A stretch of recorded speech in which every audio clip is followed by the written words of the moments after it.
Hi everyone, Larry Satchwell here. September 15th, 2021 with my bi-monthly walk through the garden. I missed September 1st. I was just busy with everything and there really wasn't a lot to report. Start up here on top of the hill today. I really don't like this Lantana. Look at all the leaves compared to the flowers. And it's overwhelming this Miss Huff yellow flowered one, which has twice as many flowers as it does leaves. So I'm not going to be planting this one again next year. The black-eyed Susans are doing well.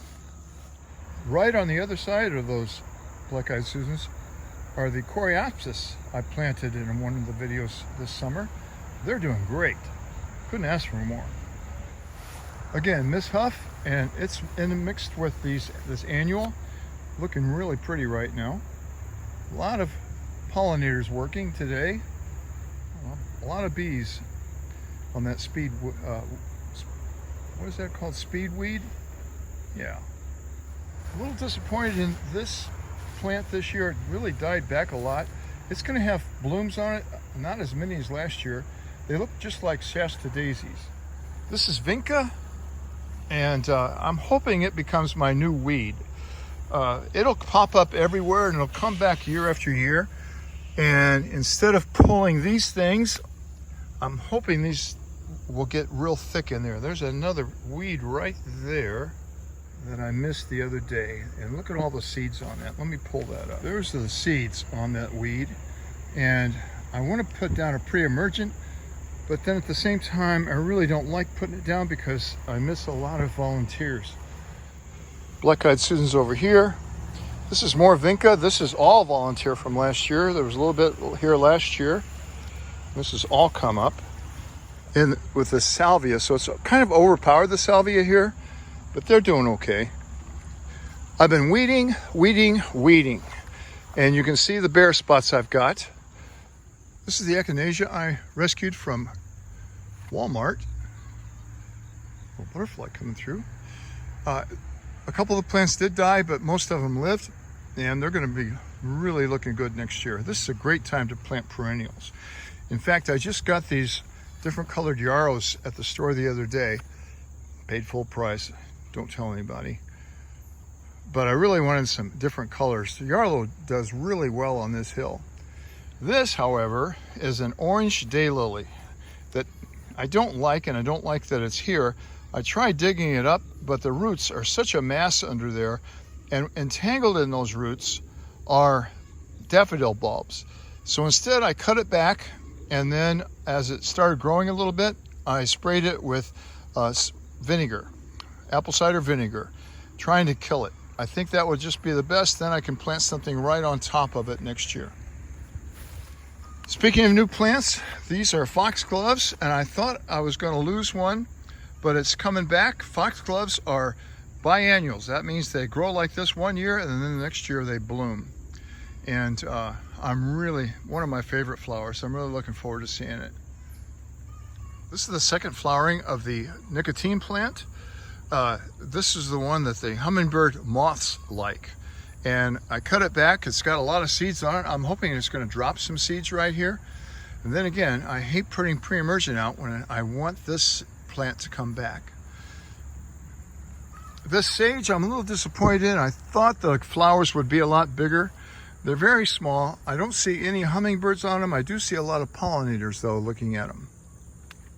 And this blue-eyed grass, I've been waiting all summer for it to take off. Again, it was a Lowe's cheap buy, and it just sat here all summer doing nothing. But evidently it was growing some roots because it's looking really good right now.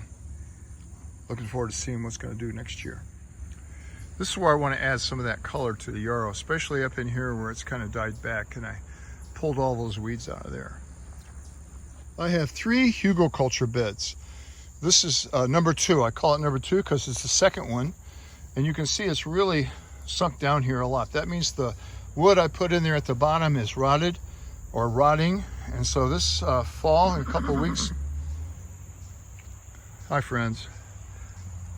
In a couple of weeks, I'll dig these strawberry plants out, add a lot of compost here, and put the strawberries right back in. I'm going to cover them up again this winter This is where I'm housing my tomato cages. That's the bad thing about these cages. They're really hard to store. The canna lilies are not doing great. They get worms on them this time of year, and I don't spray them anymore because the flowers are up there and the hummingbirds love these. That is a Jerusalem artichoke, and I planted several of them back in the beginning of the summer. You may have recalled that video if you're watching my videos. There's only a couple of them that came up, and something's been eating them. This one fell over, so I've got one of my tomato enclosures here holding it up right now. But they get these worms on them. Hi guys. Kaya and Nugget, both paints.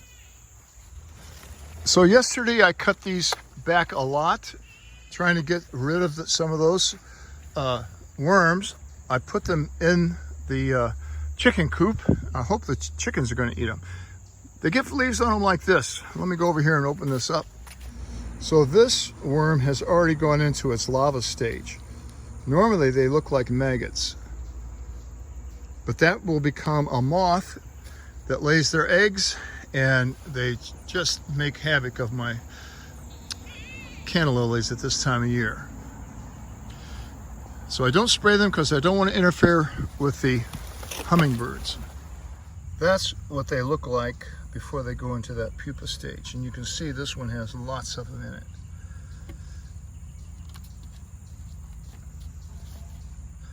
So this time of year, I just cut them off. There's not a lot of blooms on them. There's Dodger coming through. This is the Hugo culture bed number 1. And it is about 5 years old now, and you can see it's no longer sinking. So all I need to do here is just pull the weeds. And this is Hugo bed number 3, the youngest one. And it is sunken a lot. So again, I'll dig these up and put more manure in them and regenerate it. Tomatoes were here. I'm hoping to have some fall vegetables there, but I think it's just a little too early. I've been watching the soil temperatures. Lettuce, it does not sprout very well unless the soil temperatures are below 70 degrees or around 70 degrees. Where is it? There it is. You can see my soil temperatures are still in the mid 80s. I think it's just too early to plant lettuce. I could plant some in the basement where it's more controlled and then transplant them out here. I'm ready to do it. I thought I would be doing it this week. I even brought up a wheelbarrow full of compost that I was going to mix with this bed right here for that purpose, and I'll still do that. This is the soil that I used the beans as a green manure crop. I turned them over about 3 weeks ago. It did not help the texture, and that's from the crazy Georgia crazy worms, jumping worms. They just come in here and kill the texture of the soil. This is like picking up sand, and I don't know how to get rid of them. Very frustrating. Looking over here at the pond, I really splurged this year and bought this plant for $20, $19.98. I never spend that much on a plant, but I was hoping it would vine up and fill in this trestle, but I was wrong. It just stayed like this little bush the whole year. These beans have been fun. These Chinese beans, they're a foot long. They're not bad eating. These chrysanthemums started off as a $1 rescue 3 years ago, and they come back every year. I usually cut them back around July 1st. I use July 4th to remind me, and then they have lots of blooms on them. So I'm at the other end of the garden from where I started, kind of on the perennial hill on the path down to the garden. I hope your garden is doing well. I'll be planting that lettuce and spinach and radishes as soon as that soil hits 70 degrees, and I check it every day. Thanks for watching. Hope you're safe.